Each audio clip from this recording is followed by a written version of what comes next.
Alors déjà, comme promis, on va faire un peu de debunk, histoire de se chauffer un peu. Comme j'ai dit en intro, si vous suivez même un tout petit peu l'actualité sur l'Iran depuis janvier, il y a un chiffre que vous avez pas pu rater. En 2 jours de répression, le régime iranien a fait 30 à 40 000 morts parmi les manifestants. Donc c'est parti, on va commencer par là pour voir ce qu'il en est réellement. Mais avant toute chose, je vais commencer par un petit disclaimer qui, vu la teneur des débats sur ce genre de sujet, risque d'être un peu nécessaire. Bonjour. Cette vidéo n'est pas une vidéo de soutien au gouvernement iranien.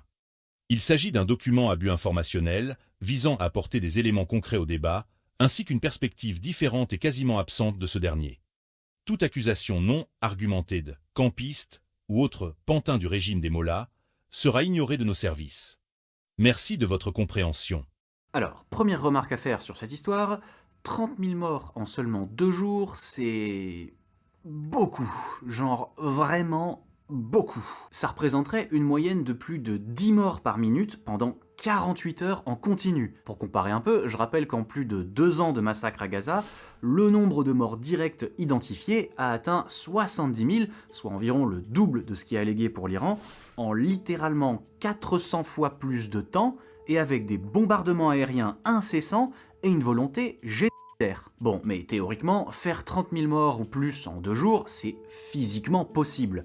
Et il y a bien quelques cas tragiques dans l'histoire récente, avec un nombre de morts gigantesque en très peu de temps. Mais c'est des cas très particuliers, et dont l'ampleur les a érigés au rang de massacres historiques. C'est vraiment des événements qui ont fait date. Tout ça pour dire que cette affirmation des 30 000 morts en 2 jours, elle est surprenante et exceptionnelle. Donc pour la croire avec un haut degré de certitude, il faut y apporter un niveau de preuve très élevé. Et là-dessus, spoiler, le compte est pas terrible. Les calculs sont pas bons, Kevin. Donc on va commencer par regarder un peu comment ce chiffre a été relayé dans les médias francophones et anglophones. Le premier journal à l'avoir publié, c'est le magazine américain Time, le 25 janvier. 2 jours plus tard, c'est le Guardian qui s'y colle, et Courrier International reprend aussi l'affaire. Côté francophone, on a Le Monde qui cite une rapporteuse de l'ONU qui parle plus vaguement de dizaines de milliers de morts potentiels. France Culture l'a aussi relayé dans son journal de 18h le 26 janvier, et même l'Humanité en a fait un article. Et pour finir, on a aussi le média L'Orient le Jour qui en parle au début d'un reportage sur la répression en Iran. En quelques jours, on parle de plus de 30 000 morts. Bon, j'ai essayé de ratisser un peu large, mais la liste n'est pas complètement exhaustive. Mais c'est pas important parce que, en fin de compte, vous allez voir que c'est toujours les mêmes sources premières qui sont citées. Et c'est ça qui compte vraiment. Mais avant d'en arriver là, on peut déjà se pencher sur le langage employé dans les articles. Dans l'article du Time, le conditionnel est employé à chaque fois, y compris dans le titre. Le nombre de morts pourrait dépasser les 30 000. Et dans le Guardian et Courrier International, même traitement. Dans Le Monde, la citation de Maï Sato, la rapporteuse de l'ONU, elle est aussi au conditionnel. Et dans la vidéo de L'Orient le Jour, le nombre est juste mentionné une fois, rapidement en intro, avec 2 images d'articles de presse, celui du Guardian dont j'ai déjà parlé, et un autre d'Euronews qui cite exactement les mêmes sources que les autres. Et par la suite, la vidéo n'en parle plus du tout. Bon, déjà, ça sent pas très bon tout ça, Un emploi quasi systématique du conditionnel comme ça, c'est un peu comme dire en fait, on sait pas trop, autrement dit, en version charitable, on n'a pas les preuves, c'est temporaire, et on les aura sans doute plus tard. Je m'en fous. Voilà, cela étant dit, on va passer à l'examen des sources. La première source mentionnée dans l'article du Time, c'est 2 officiels du ministère de la Santé iranien, bien évidemment anonymes, donc autrement dit 2 taupes supposées, qui sont mentionnés rapidement et sans citation directe. On n'a pas non plus accès à la moindre méthode de comptage, on a juste une petite citation dans le Guardian qui dit que le gouvernement iranien a annoncé 3000 morts et que ça représente probablement 10% du nombre réel. Voilà, donc pour la source, contactez-nous sur t'inquiètefrère@ccommesa.cia. Bon, mais plus sérieusement, un peu plus bas dans l'article de Time, on nous apprend qu'un autre comptage arrive à peu près au même résultat, et cette fois, on a une source identifiée. Le docteur Amir Parasta, qui est présenté comme un chirurgien ophtalmologiste germano-iranien, et qui pense que les vrais chiffres sont sûrement encore plus élevés. Bon, premier problème avec cette source, là non plus, aucune méthodologie n'est exposée pour le comptage, qui doit pourtant être assez difficile et demander une rigueur particulière dans une situation aussi compliquée. On nous informe seulement que le docteur Parasta dispose d'un réseau de confrères à travers le pays, mais on n'en saura pas plus. Je m'en fous. Et deuxième problème, qui en quelque sorte aggrave le premier, et que les articles se sont bien gardés de mentionner, ce fameux Dr Parasta est un activiste de premier plan de l'opposition iranienne, mais pas n'importe laquelle, celle de Reza Pahlavi, le fils de l'ancien Shah, le monarque qui a gouverné l'Iran d'une main de fer jusqu'à la révolution de 1979. Et vraiment, Amir Parasta, c'est pas un militant de loin comme ça, il est extrêmement actif et prosélyte, là on est sur du zinzin monarchiste, et il s'en cache pas du tout d'ailleurs. Et oui, c'est un vrai problème, au-delà même du biais que sa position d'opposant lui donne. Parce que les réseaux Pahlavi, c'est une opposition violente, proche d'Israël et des intérêts états-uniens, et dont la capacité de désinformation n'est plus à démontrer. Je vous renvoie par exemple à cette enquête du journal Haaretz pour plus de détails. Et d'ailleurs, Reza Pahlavi lui-même ne se cache pas d'être un grand ami de Netanyahou. Pour lui, les bombardements israéliens et états-uniens sur son propre pays sont une intervention humanitaire, et il appelle régulièrement à une ingérence étrangère dans son pays. Ça aurait peut-être valu une petite précision dans l'article, non ?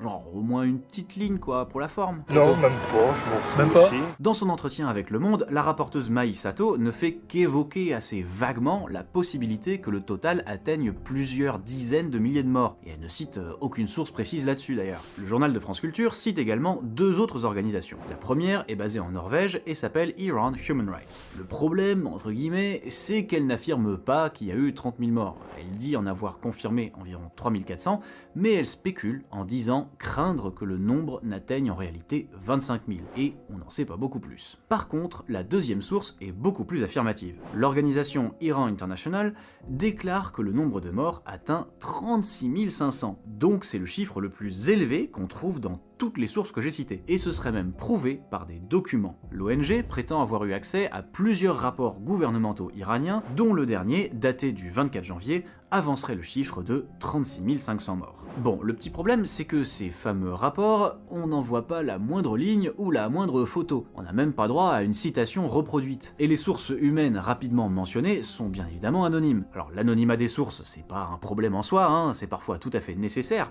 mais ça peut aussi être instrumentalisé. Et le fait qu'on n'ait pas le moindre visuel ou la moindre citation directe des rapports et des documents mentionnés, moi ça a quand même tendance à me faire lever un sourcil. Parce que comme rien de tout ça n'est vérifiable, on est obligé de s'en remettre à ce que cette ONG raconte.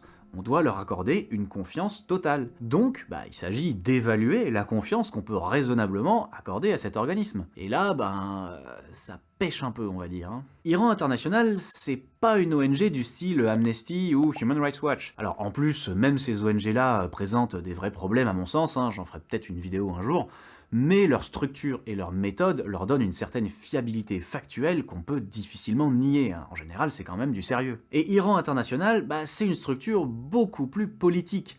Ça fait partie de la galaxie des exilés iraniens qui réclament un changement de régime en Iran. Alors jusque-là, le problème n'est pas énorme en soi, mais si on creuse 2 minutes, on trouve que l'organisation, basée au Royaume-Uni, est visiblement fortement liée à des intérêts saoudiens. D'après le Guardian, qu'on peut pas vraiment accuser d'être pro-Iran, Iran International a été créé avec des fonds de la cour royale saoudienne et est financé par une société offshore et une entreprise dont le directeur est un homme d'affaires proche de Mohammed Ben Salman, le prince dirigeant d'Arabie Saoudite. D'après un chercheur en histoire moderne iranienne de l'université d'Oxford, il n'y a certes aucun doute que la main de fer de l'État iranien est en grande partie responsable du manque de confiance publique dans ses médias nationaux, mais il semble que Iran International fasse partie d'une stratégie du prince saoudien d'adopter une posture plus agressive envers l'Iran.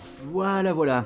Et si on s'intéresse un petit peu à leur production concrète, on constate assez rapidement qu'ils ont l'air d'être assez favorables à... Oh bah tiens, Reza Pahlavi, encore une fois. Mais hasard de dingue! Avec des interviews directes du prince en exil, comme ils disent, et des articles qui font franchement l'apologie du fils du Shah, et qui le présentent comme un leader de l'opposition, et qui rapporte et développe systématiquement son point de vue sur les affaires du pays. Donc, en résumé, qu'est-ce qu'on a pour étayer ce compte de plus de 30 000 morts en 2 jours? Pas de preuves concrètes, pas de méthodologie de comptage, rien de vérifiable en l'état actuel des choses, et des sources à minima très douteuses issues des réseaux monarchistes iraniens favorables à une ingérence étrangère massive et dont les réseaux utilisent divers moyens de désinformation. Les calculs sont pas bons, Kevin. Et comme je le disais au début, plus de 30 000 morts en 2 jours, c'est absolument énorme. C'est même des proportions historiques.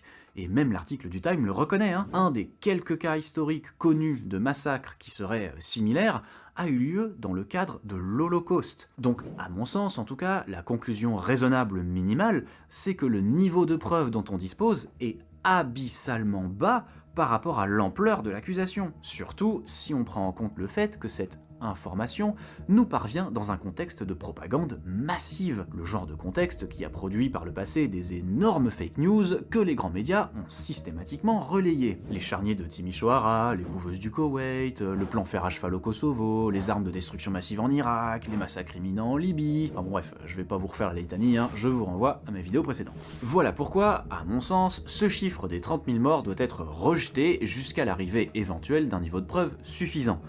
Et en fait, si nos médias avaient fait le boulot, ils auraient dû, au minimum, le recontextualiser un peu comme je viens de le faire. Au lieu de ça, ils ont préféré donner tous les éléments tels quels, comme si c'était crédible, en utilisant quand même le conditionnel et quelques formules d'usage pour se couvrir, hein, ce qui est bien pratique parce que ça permet de produire l'effet voulu, tout en se gardant une porte de sortie en mode « Oh mais on n'a jamais dit que c'était vrai, hein. On a dit « ça pourrait être vrai ». Mais du coup ça montre quand même que la plupart ne font en effet pas vraiment confiance à ces chiffres, hein. Et c'est pour ça que tous les médias citent et mettent plus en avant une autre source, l'organisation Human Rights Activists in Iran, par le biais de son bras médiatique Human Rights Activist News Agency. Pour eux, le bilan est actuellement de 7000 morts, et ils sont considérés par le monde médiatique comme plus fiables. Et en effet, sur le papier, ça a l'air déjà un peu plus sérieux. Bon, déjà parce qu'ils décrivent un peu plus leur méthodologie, et ils ont produit un rapport très fourni qui comprend une liste nominative des morts. Donc la démarche, au moins, elle a l'air plus carrée. Enfin déjà parce qu'il y en a une de démarche. Donc pourquoi pas. Mais pour moi, il faut quand même se méfier un petit peu de ce truc parce que là non plus, on n'est pas sur un organe politiquement neutre entre guillemets. Déjà, plusieurs articles précisent bien eux-mêmes que les chiffres n'ont pas pu être vérifiés de manière indépendante.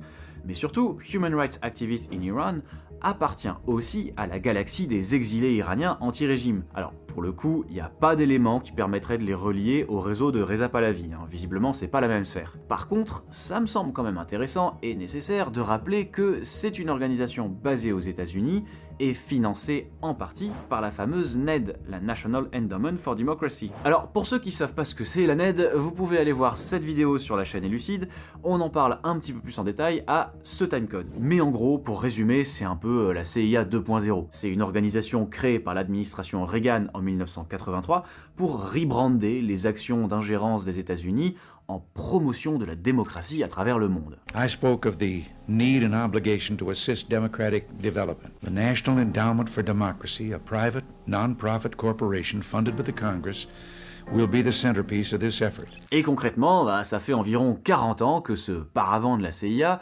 finance divers groupes d'opposition politique dans le monde entier et les soutient de plein de façons différentes. Donc en gros, quand une organisation est financée ou soutenue activement par la NED, c'est déjà un gros red flag, hein. Surtout que là, c'est pas un soutien indirect en trois bandes, hein. Ashraï déclare elle-même ce financement par la NED, donc ils en sont bien conscients, hein. Je précise quand même que, encore une fois, je les mets pas dans le même sac que les précédents, et techniquement, c'est pas parce qu'ils sont financés par la NED que leur décompte des morts sur ce cas précis est forcément faux ou compromis. Mais ça me semblait important à souligner, vu que personne le fait, et ça montre à quel point le contexte de production et de réception de l'information est délicat, et qu'il faut donc manipuler tout ça avec une bonne paire de pincettes, quoi. Et ça, c'est encore plus vrai si on essaie d'aller un peu au-delà des chiffres et qu'on s'intéresse de plus près aux événements eux-mêmes et à comment ils ont été racontés. Si on s'en tient au récit initial de nos médias occidentaux, on ressort un peu avec l'idée que les manifestations étaient complètement organiques, populaires et surtout pacifiques, et que, à un moment donné, le régime iranien est passé en mode « Allez, ça suffit, on mitraille tout ça à l'arme de guerre ». Bon, encore une fois, rappel du disclaimer du début, je ne soutiens pas du tout le gouvernement iranien dans sa répression brutale, j'essaie de débroussailler un peu la réalité dans son ensemble, et il semblerait qu'elle soit un peu plus complexe que ça. Et d'ailleurs, on peut même en voir un petit indice en filigrane si on s'arrête 2 secondes sur les chiffres présentés par Human Rights Activists. Ils annoncent plus de 200 morts du côté des forces de l'ordre. Perso, ça me semble un petit peu dur de faire 200 morts chez les policiers avec des manifestants pacifistes et désarmés, surtout si les flics tirent à balles réelles en face, hein. En réalité, pour la faire courte, voilà ce qu'on sait de ce qui s'est réellement passé en janvier. Tout a démarré avec un mouvement social réel, organique et parfaitement légitime à cause de l'augmentation du coût de la vie. À ce moment-là, la répression est entre guillemets nominale, ce qui est déjà violent, hein. Je suis le premier à être scandalisé par les violences policières en France, donc je vais pas déroger à ça pour l'Iran. Hein. Mais on n'est pas sur des tirs à balles réelles avec des armes de guerre, quoi. Ça a commencé quand l'ingérence étrangère a pris le dessus en détournant certaines manifestations et en s'accaparant le mouvement. Les États-Unis et Israël, pour ne pas les nommer, ont très probablement armé une partie des manifestants dans le but de transformer le mouvement en guerre civile, pour aboutir à une chute du gouvernement et donc à un changement de régime. Et cette info, on pouvait la trouver depuis janvier déjà. Il y avait les déclarations de Trump et d'Israël qui mettaient déjà la puce à l'oreille, mais sinon, par exemple, Mike Pompeo, un faucon de Washington qui a été directeur de la CIA sous le premier mandat de Trump, affichait fièrement son soutien aux agents du Mossad qui marchent avec les manifestants en Iran. De manière plus précise, la chaîne israélienne Channel 14 avait aussi fièrement relayé l'opération pendant qu'elle avait lieu. Alors, je vais quand même essayer d'être précis sur cette histoire. À l'heure actuelle, on n'a pas une nouvelle enquête indépendante à disposition qui apporterait des preuves définitive que des manifestants iraniens ont bien été armés par le Mossad. Mais on a un faisceau d'indices concordants qui, à mon sens en tout cas, permet de le déduire avec un degré de confiance assez élevé. D'abord, les déclarations d'Israël, qui dit explicitement aux manifestants qui sont avec eux sur le terrain, et dans la même veine, la déclaration de Michael Pompeo, et l'implication publique de Donald Trump aussi. And all I say to them is help is on its way. You saw that I put tariffs on anybody doing business with Iran. Ensuite, un cran au-dessus, il y a le reportage de Channel 14, une chaîne israélienne pro-gouvernement et qui n'a pas été démentie par les autorités israéliennes. Et enfin, il y a cet article du New York Times du 22 mars qui rapporte que, un peu avant l'entrée en guerre des États-Unis et d'Israël contre l'Iran, donc dans les jours ou les semaines avant le 28 février, le chef du Mossad avait convaincu Netanyahou que ses services seraient probablement capables de galvaniser l'opposition iranienne en déclenchant des émeutes ou autres actes de rébellion qui pourraient même mener à la chute du gouvernement iranien. Ce qui veut donc dire que ces fameux services étaient déjà présents et bien ancrés sur place. Donc ça accrédite l'idée qu'ils ont en effet pu agir dès le mois de janvier, voire carrément avant. Bien sûr, vous n'êtes pas obligé de suivre mon raisonnement là-dessus, hein. Donc, comme d'habitude, vous avez toutes les sources dans un document en description pour vous faire votre propre idée. Mais en tout cas, si on part sur cette base, un récit des manifestations de janvier plus proche du réel serait plutôt celui d'un mouvement social à l'origine parfaitement légitime et qui, suite à une récupération et une ingérence étrangère, notamment israélienne, se serait transformé en tentative de guerre civile avec un but de renverser le gouvernement, ce qui explique en partie la réaction ultra-violente de ce dernier. Et je rappelle pour les deux du fond que non, expliquer c'est pas un synonyme de justifier. Et ça colle aussi pas mal avec l'ampleur des dégâts et les images de violence de la part des manifestants qui ont été presque totalement ignorées dans nos médias. Et encore une fois, hein, je suis pas en train de vous dire que ces images ou ces violences donnent raison au gouvernement iranien sur toute la ligne, que ça justifie l'ampleur de sa répression et qu'il avait bien raison de passer tout ça à la sulfateuse. Ma démarche, c'est de réintroduire des éléments de réalité qui ont été passés sous le tapis, histoire de montrer que ce joyeux bordel est un peu plus compliqué que le portrait manichéen tiré par le système médiatique. Il semble que ça change quand même légèrement la perspective. Mais bon, maintenant qu'on a dit tout ça, qu'on a un peu démêlé le probable du douteux, et qu'on a donc une vision un peu plus réaliste des choses, il nous reste un problème sur les bras. Le gouvernement iranien a bel et bien fait des morts, il a commis des exactions, tué des innocents. Et c'est pas nouveau d'ailleurs, c'est un gouvernement dont l'aspect autoritaire s'est renforcé au fil du temps et qui emploie un appareil répressif très violent. En Iran, il y a deux pouvoirs. Il y a un pouvoir du Velayat Fari, qui est un religieux, hein, d'après la constitution iranienne, qui a été taillé pour Khomeini. Et il y a des institutions, entre guillemets, démocratiques, comme le président et le Parlement, élus par la population. Khamenei, depuis qu'il est devenu guide en 1989, il a sapé sans arrêt la légitimité des institutions démocratiques, parce qu'il a développé son pouvoir en agrandissant son pouvoir, en intervenant dans tous les domaines. Même les religieux, il les a mis sous sa coupe, il les a fait des salariés. Donc il a créé plein d'institutions très puissantes, à tel point que ce qu'on entendait beaucoup en Iran, c'est que ça ne sert plus à rien d'aller voter. Et on voit très bien que les taux de participation aux élections présidentielles et législatives reculent. Pourquoi ? Parce que les gens disent à quoi ça sert d'aller voter ? Puisque le pouvoir est ailleurs. Donc voilà le nœud du problème. on a une ingérence concrète et une propagande très active, mais aussi un gouvernement iranien très contrôlant, répressif et qui commet des crimes bien réels. Donc, quand on est anti-impérialiste, comment on fait pour intégrer ces faits dans une analyse complète et cohérente, sans tomber dans un nini paralysant et sans prêter le flanc aux accusations de campisme ou de soutien au régime des mollahs? Eh ben, c'est ce qu'on va développer maintenant. La litanie des horreurs, c'est un classique de la propagande de guerre impérialiste. On arrive, on fait la liste de toutes les violations des droits de l'homme et autres atrocités commises par tel ou tel dictateur ou tel régime, et après, pas besoin d'en dire plus. Le dégoût que ça suscite est censé suffire à faire taire les critiques, qui se rendraient donc coupables de complicité avec toutes les horreurs qui ont été énumérées. Et dans toute cette liste morbide, il y a des choses vraies. Donc, encore une fois, c'est là qu'il faut pas se laisser démonter. Déjà, le premier contre-argument assez simple, c'est qu'on n'arrange jamais ce genre de situation avec des bombardements ou toute intervention militaire d'une puissance impérialiste. Tout simplement parce que la puissance en question, elle travaille pour son intérêt et pas pour améliorer une situation humanitaire. Donc, dire qu'il faut une intervention parce qu'un dictateur est en train de faire du mal à son peuple, c'est un peu comme si vous étiez témoin d'une violence entre deux personnes, genre un individu A est en train de frapper un individu B, et vous demandez à l'individu C, un colosse de 2,20 m et 140 kg, de sauver B, alors que toutes les fois précédentes, ce qui s'est passé, c'est que C a certes tabassé A, mais il a tabassé B au passage, et il l'a emmené et réduit en esclavage derrière. Encore une fois, je vais pas vous refaire 5 minutes d'énumération, mais aujourd'hui, en 2026, on a largement assez de cas d'études pour savoir qu'une guerre impérialiste ne fait toujours qu'empirer largement la situation des populations concernées. Et c'est vraiment un euphémisme. Je vous renvoie encore vers cette vidéo sur Elucide pour en avoir un tout petit échantillon. Et pour reprendre le cas d'étude de cette vidéo, en Iran en ce moment, c'est flagrant.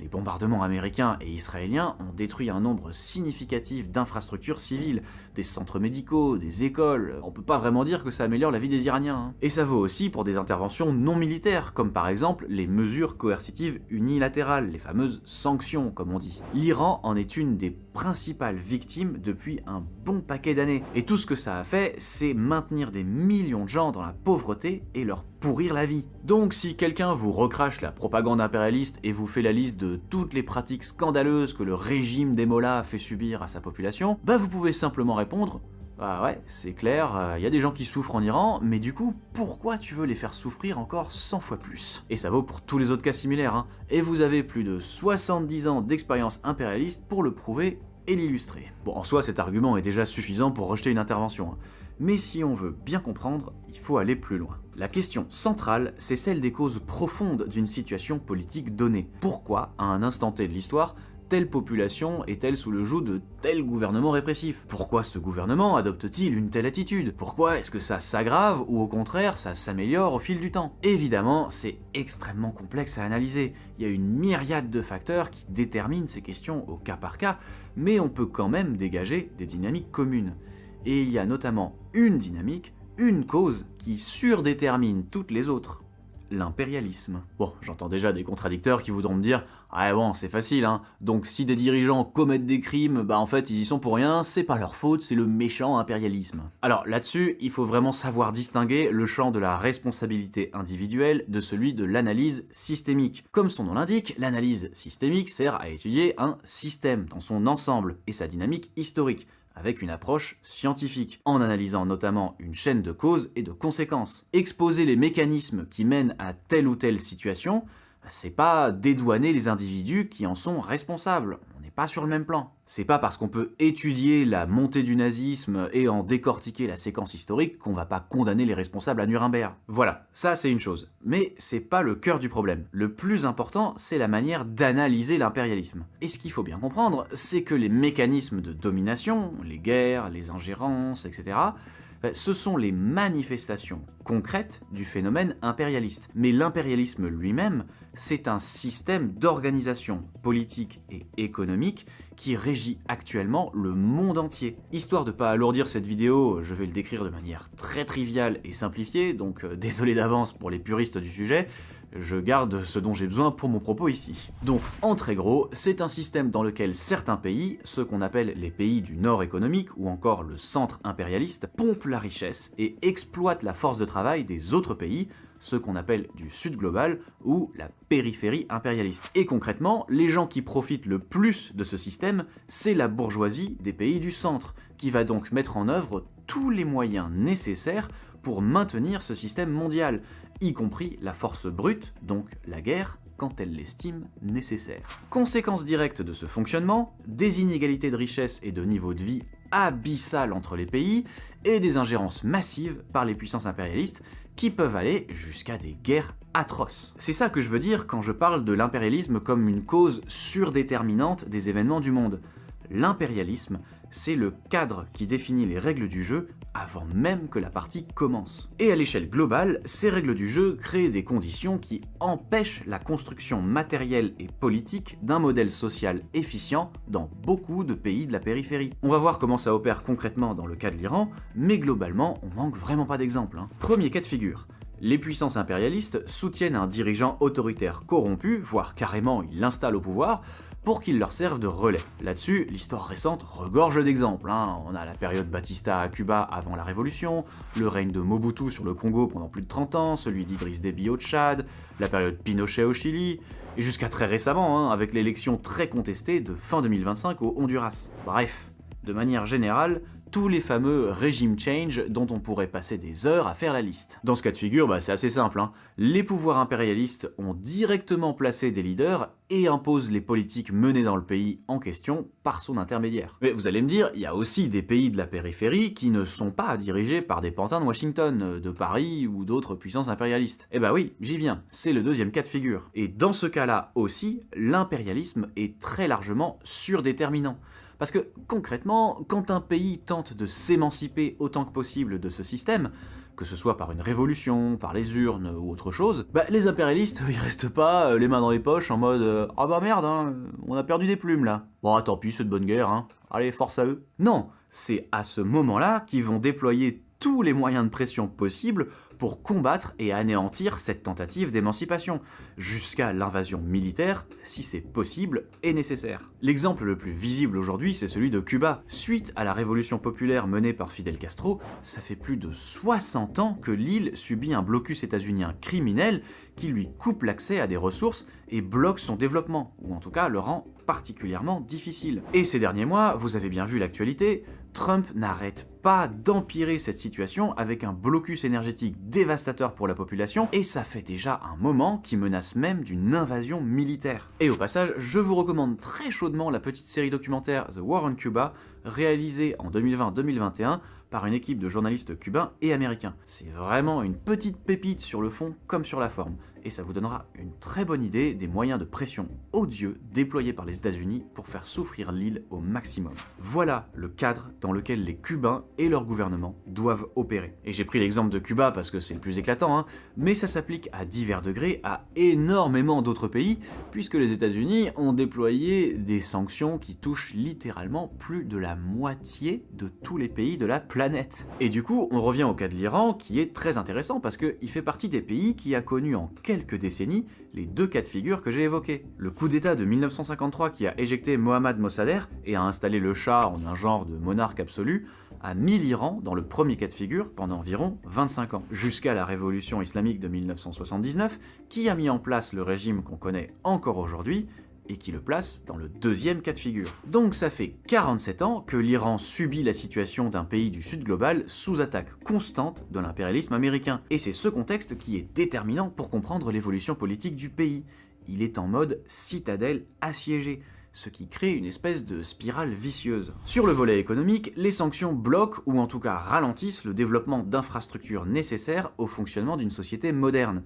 Des hôpitaux, des écoles, des routes, des centrales, etc. Et le manque d'accès aux ressources ralentit aussi le développement économique de la population. Sur le volet politique, la menace impérialiste très concrète oblige le gouvernement à consacrer une partie importante de son budget au domaine militaire, ce qui n'arrange pas le volet précédent. Mais surtout, ça développe une certaine paranoïa chez les instances dirigeantes, qui vont vouloir se donner les moyens de repérer le moindre espion ou le moindre agent de la CIA, ce qui va donc les pousser à centraliser de plus en plus le pouvoir, qui va devenir de plus en plus contrôlant et répressif. Ces deux volets entraînent alors un mécontentement populaire légitime, amplifient les contradictions internes au sein de la société et en créent de nouvelles. Et ces contradictions vont être utilisées par les puissances impérialistes pour s'ingérer et faire avancer leurs pions. Et c'est là qu'on retrouve tous les leviers d'ingérence dont j'ai déjà beaucoup parlé sur cette chaîne, la NED, l'USAID, la CIA, etc. Et ces ingérences vont raidir le gouvernement et le rendre encore plus répressif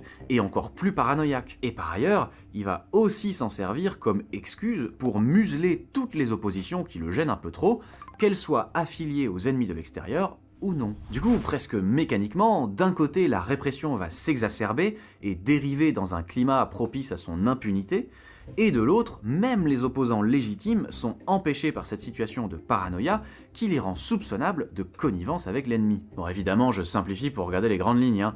Il y a aussi plein d'autres caractéristiques locales qui vont jouer sur tout ça, parfois en interaction avec l'impérialisme d'ailleurs. Mais c'est bien ça la dynamique principale qui bloque réellement le développement social et démocratique du pays.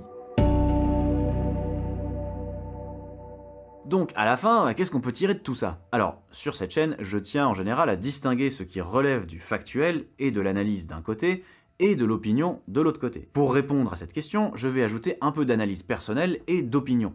Donc vous en faites ce que vous voulez, et n'hésitez pas à débattre dans les commentaires, c'est fait pour ça, et j'essaie toujours de répondre au maximum. À mon sens, si on est anti-impérialiste conséquent et qu'on trouve ça souhaitable qu'un pays ou un peuple développe une forme de démocratie qui lui convient, alors il faut s'attaquer aux causes qui empêchent ce pays de développer les conditions matérielles et sociales nécessaires à l'émergence d'une forme de démocratie et à son développement. Et comme je l'ai expliqué tout au long de cette deuxième partie, la cause principale, c'est les pratiques impérialistes. Alors bien sûr, ça veut pas dire que si on met fin à l'impérialisme demain d'un coup de baguette magique, des démocraties vont fleurir comme ça automatiquement un peu partout dans le monde, hein. C'est un processus d'évolution sociale qui se fait sur le temps long et qui est soumis à d'autres déterminants. Mais encore une fois, l'impérialisme est le premier et le plus fort de ces déterminants.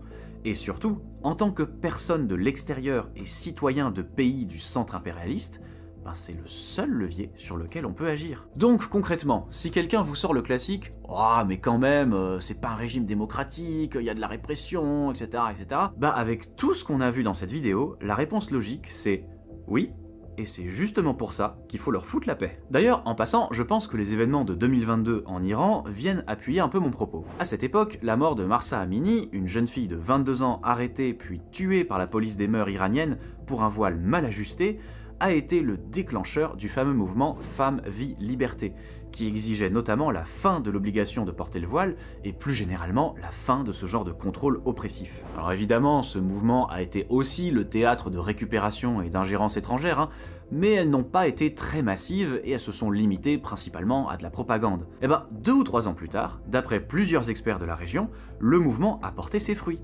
Le gouvernement a lâché sur ce point et aujourd'hui, à peu près la moitié des femmes iraniennes ne portent pas le voile et c'est largement accepté. À mon sens, ça illustre bien le fait que, sans interférence, un vrai changement par le bas peut se faire, et que les Iraniens sont tout à fait capables de prendre leur destin en main eux-mêmes. On parle quand même d'un peuple qui a fait une révolution majeure il y a moins de 50 ans, donc ils n'ont pas vraiment de leçons à recevoir. Du coup, pour moi, la position cohérente à tenir, c'est en premier lieu de bannir toute ingérence impérialiste. Parce que de manière générale, cette ingérence, elle a 2 issues possibles.